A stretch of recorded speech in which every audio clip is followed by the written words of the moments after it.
ನಮಸ್ಕಾರ ವೀಕ್ಷಕರೇ, B news nation ಕನ್ನಡಕ್ಕೆ ಸ್ವಾಗತ. ನಾನು ಜ್ಯೋತಿ ಜಂಗಮಶೆಟ್ಟಿ. ಶಿಕ್ಷಕರೇ ಇಲ್ಲದ ಸರ್ಕಾರಿ ಶಾಲೆ. ಇಂಡಿ ತಾಲೂಕಿನ ಹಿಂಗಣಿ ಗ್ರಾಮದ ಸರ್ಕಾರಿ ಪ್ರಾಥಮಿಕ ಶಾಲೆಯ ಸ್ಥಿತಿ ಹದಗೆಟ್ಟು ಹೋಗಿದೆ. ಮಹಾರಾಷ್ಟ್ರದ ಗಡಿ ಭಾಗದಲ್ಲಿ ಇಂತಹ ಸಮಸ್ಯೆಗಳಿದ್ದು, ಇದು ಒಂದು ಶಾಲೆಯ ಸಮಸ್ಯೆ ಮಾತ್ರ ಅಲ್ಲ, ಹಲವಾರು ಶಾಲೆಗಳಲ್ಲಿ ಈ ಸಮಸ್ಯೆ ಕಾಡುತ್ತಿದೆ.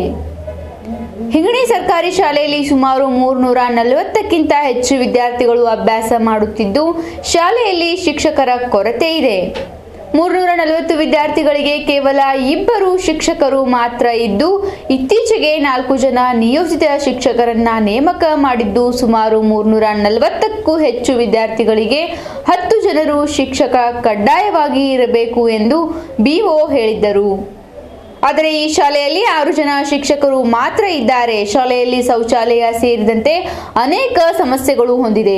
ಈ ಕುರಿತು ಕ್ಷೇತ್ರ ಶಿಕ್ಷಣಾಧಿಕಾರಿ ಮಹಾವೀರ್ ಎ ಮಲೇಗಾಂವ್ ಅವರನ್ನ ವಿಚಾರಣೆ ಮಾಡಿದಾಗ, ಈ ಶಾಲೆಯ ಸಮಸ್ಯೆಗಳ ಕುರಿತು ನನ್ನ ಗಮನಕ್ಕೆ ಬಂದಿದೆ, ಅಲ್ಲಿಯ ಸಮಸ್ಯೆಗಳನ್ನು ಬಗೆಹರಿಸುವುದಾಗಿ ಭರವಸೆ ನೀಡಿದರು.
ನಿರಂತರ ಸುದ್ದಿಗಾಗಿ ನೋಡ್ತಾ ಇರಿ B news nation Kannada. B news nation Kannada latest ನ್ಯೂಸ್ಗಳನ್ನು ನಿಮ್ಮ ಮೊಬೈಲಿನಲ್ಲಿ ನೋಡಲು ಯೂಟ್ಯೂಬ್ನಲ್ಲಿ ಬಿ ನ್ಯೂಸ್ ನೇಷನ್ ಕನ್ನಡ ಎಂದು ಟೈಪ್ ಮಾಡಿ ಸಬ್ಸ್ಕ್ರೈಬ್ ಮಾಡಿ ಬೆಲ್ ಐಕಾನ್ ಪ್ರೆಸ್ ಮಾಡುವುದರ ಮೂಲಕ ಲೇಟೆಸ್ಟ್ ನ್ಯೂಸ್ಗಳನ್ನು ನೋಡಬಹುದು.